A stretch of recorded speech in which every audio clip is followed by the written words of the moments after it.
This I dedicated to my teacher, Philip Levine. I had waited a long time to write a poem for him, and it needed to be the great poem. And when I finally concluded that it didn't have to be great, it just had to be okay, I was able to write it. It's called "At This Hour." They crouch in the shadow, 1-4, 1-3, 1-2. Their families lie around them with so many good reasons to stay dead. A small gray bird no one recognizes flies to the windowsill, inciting more dust to fall back on the shattered glass. The song is pleasant, though brief, as the bird is not compelled to stay. Outside the house, a corporal, whose name is not recorded in the report, notices a flower growing amid brick and cement rubble from the wall. The bird and flowers suggest irony, but it hasn't been morning for a long time, and no one has patience for philosophy at this hour. A woman walking by, more tired than old, resembling a question, pauses to rest. She looks up. The sky is careless of birds. She sees something, perhaps an angel, perhaps not. And in that one moment, understands suffering. No further away than the length of a rifle, the others remain unaware of her sudden clarity. And the woman never speaks of it, as this changes nothing. History waits in line for a kilo of rice, and she must go there. The soldier takes a picture of the flower. He recognizes the miracle.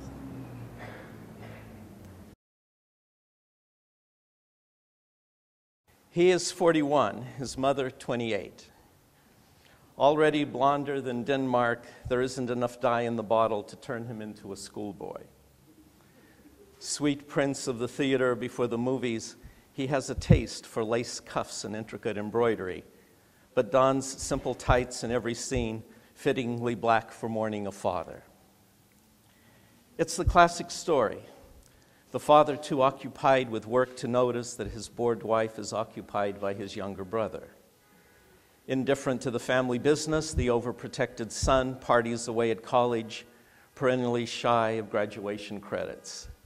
When his father dies unexpectedly, the son, victim of chronic vacillation, has yet to figure out what his major is going to be or not to be.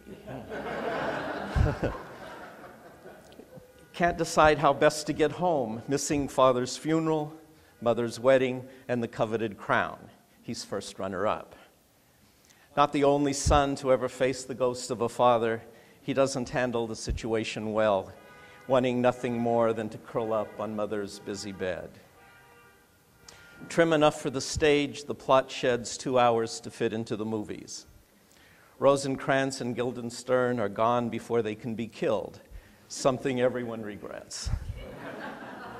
Olivier and Alan Dent share writing credit, mentioned as the aspiring author of the effusive first draft, unavailable for the rewrite.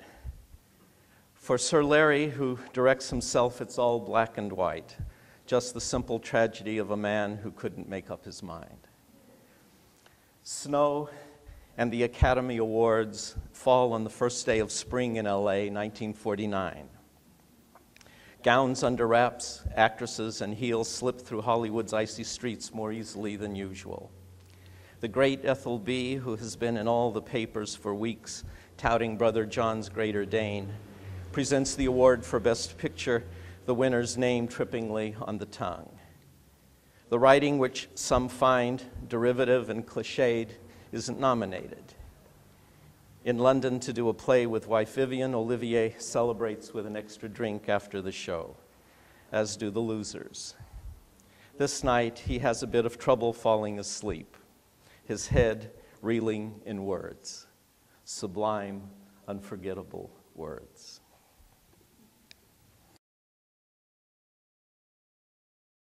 At first, the sun grew larger, turning its fiery lips to kiss the earth, burning each of the upturned eyes that watched before burning all the eyes, then burning the ashes from those eyes. And the oceans boiled every tear into the air, which also burned away. And all that remained was burn, and all that was burned swallowed into the enormous red swell. At first the sun grew larger, turning its fiery lips to kiss the earth, spurning the advance of the unwanted suitor before running away into the cold, as love always runs from fire.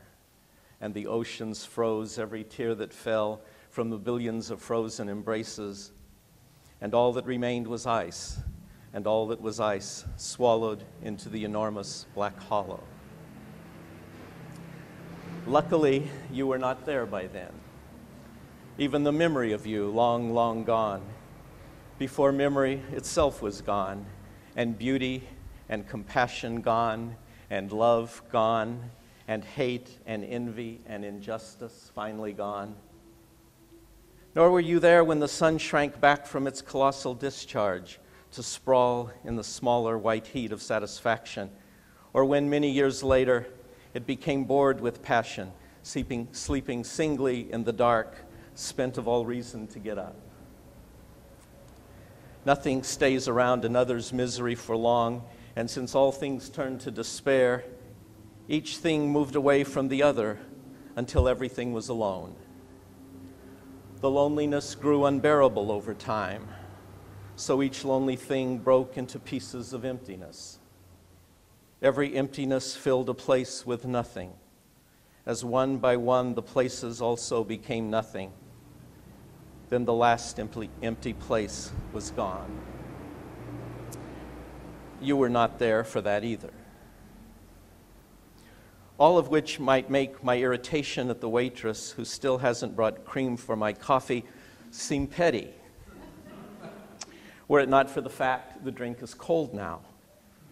But that's the way with us, isn't it? Focused on tiny squabbles while the universe disintegrates around us. Physicists are so sure how it will all end, all that dark at the end of the tunnel. So much conviction, so few particulars, as sure today as mistaken yesterday. I confess I don't worry much about this, as I'm lazy and not good at math. I can't even follow the explanations graciously made simple for me. I'm holding out for a new theory. Easier to understand, a bit more optimistic. Sunlight is startling through the cafe window. The famous old fire stretches across the back of my hand. Its searing lips kiss the reassuring air that embraces me. This is love, my love, if I know anything. Thank you very much.